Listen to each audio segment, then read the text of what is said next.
Halo, selamat pagi teman-teman. Perkenalkan, nama saya Hanif Iksa. Saya Fiverr Community Leader untuk Indonesia Raya. Oke, ini adalah video ketiga. Di 100 hari ke depan, saya akan menjawab semua pertanyaan tentang dunia freelancer, Fiverr, atau apapun itu yang ingin kalian tanyakan. Saya akan jawab satu-satu menggunakan video. Pertanyaan kali ini datang dari Mas Dedi Izam. Gimana caranya manage keuangan secara sederhana bagi freelancer pemula yang penghasilannya emang bener-bener random banget om, dan nggak sesuai prediksi. Kadang sudah dapat gambaran uangnya yang didapat sekian, tapi karena banyak revisi akhirnya nggak cair-cair. Terima kasih. Oke Mas Dedi, yang pertama yang harus masih dipahami adalah uang kita, ya, atau uang kita itu uang yang seperti apa. Nah, uang kita adalah uang yang sudah masuk ke rekening kita. Nah, yang belum masuk ke rekening kita, apalagi masih berupa termin, itu berarti uangnya uang buyer, bukan uang kita ya. Jadi bukan urusan kita untuk memanage uangnya buyer, ya kan. Jadi yang pertama itu Mas, yang belum masuk ke rekening kita nggak usah kita sebut sebagai uang kita gitu. Bahkan yang masih masuk ke rekening PayPal berupa USD, Euro, Peso atau apapun itu tidak bisa kita masukkan sebagai penghasilan bulan ini. Karena apa? Karena masih di cloud, belum berbentuk rupiah ya. Karena kita hidup di Indonesia, belum berbentuk rupiah. Karena banyak kejadian uangnya disimpan di PayPal tiba-tiba terlimit dan uangnya di-delay untuk bisa diambil 3 bulan atau 6 bulan ke depan. Di situ bahayanya Mas.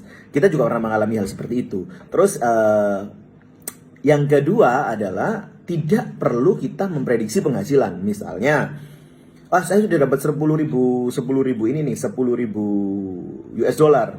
Jadi target saya 1 bulan 1.000 US dollar. Berarti saya selama 10 bulan saya tidak perlu bekerja lagi. Oh, tidak bisa seperti itu Mas. Oke, nilai kontraknya 10.000 US dollar. Ya kan, nilai kontrak kita 10.000 US dollar. Fine, 10.000 US dollar. Tapi yang cair berapa bulan itu? Itu yang kita hitung sebagai penghasilan di bulan itu. Yang tidak cair tidak bisa kita hitung sebagai pencairan bulan itu. Karena sebagai freelancer, kita banyak mengalami kejadian project mogok di tengah jalan, tiba-tiba kliennya hilang. Bahkan setelah order kita komplit deliver aja kliennya bisa cabut ya.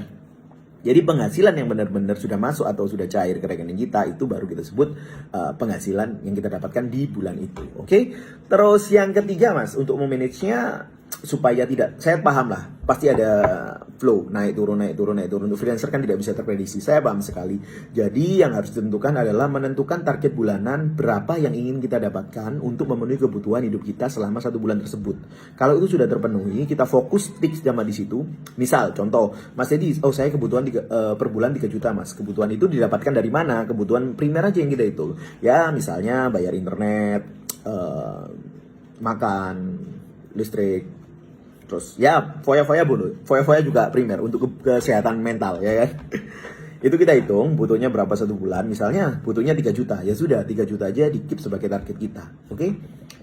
Setelah kita dapat 3 juta, sudah 3 jutanya di lock untuk kebutuhan kita bulan ini. Sisanya gimana? Sisanya kita keep Mas, nggak boleh diambil, nggak boleh diapa-apain. Kita keep untuk just in case bulan depan kita cuma dapat 1 juta, bulan depannya lagi kita cuma dapat 500.000. Itu Mas.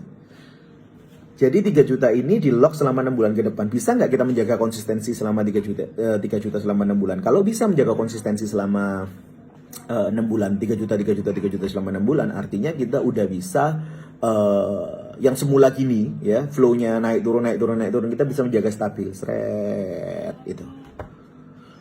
Kalau sudah bisa menjaga stabil, ya dari situ kita bisa tingkatkan.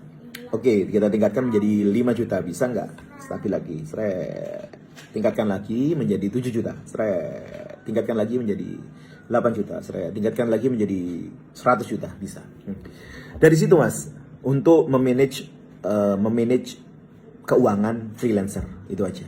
Yang terpenting, lock targetnya, berapa kebutuhan primer, nah dicoba dipenuhi selama 6 bulan, yang uang yang lebih tidak boleh digunakan untuk foya-foya. Nah, challenge-nya itu aja dulu, menjaga tetap selama 6 bulan. Oke, dari saya itu aja. Untuk teman-teman yang lain, kalau ada pertanyaan silakan DM, WhatsApp, atau Telegram, atau kirim post ke saya, nanti saya jawab menggunakan video. Thank you so much, bye-bye.